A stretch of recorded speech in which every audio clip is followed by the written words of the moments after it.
29 সেপ্টেম্বৰত অনুষ্ঠিত হ'ব। এই পৰীক্ষা এইবাৰ লোকসেৱা আয়োগে পতা পৰীক্ষা আৰ্হিত হ'ব।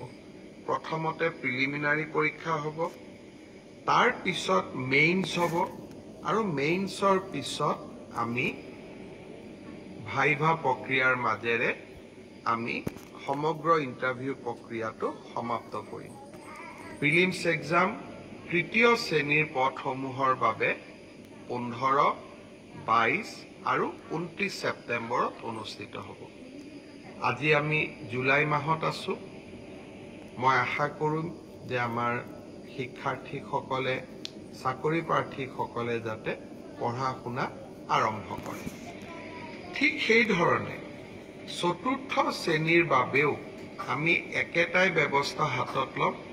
প্ৰথমতে প্ৰিলিমছ, তাৰপিছত মেইনছ আৰু তাৰপিছত ভাইভা ভচি। গ্ৰেড 4 বা চতুৰ্থ শ্ৰেণীৰ পদৰো প্ৰিলিমছ 20 আৰু 27 অক্টোবৰত অনুষ্ঠিত হ'ব।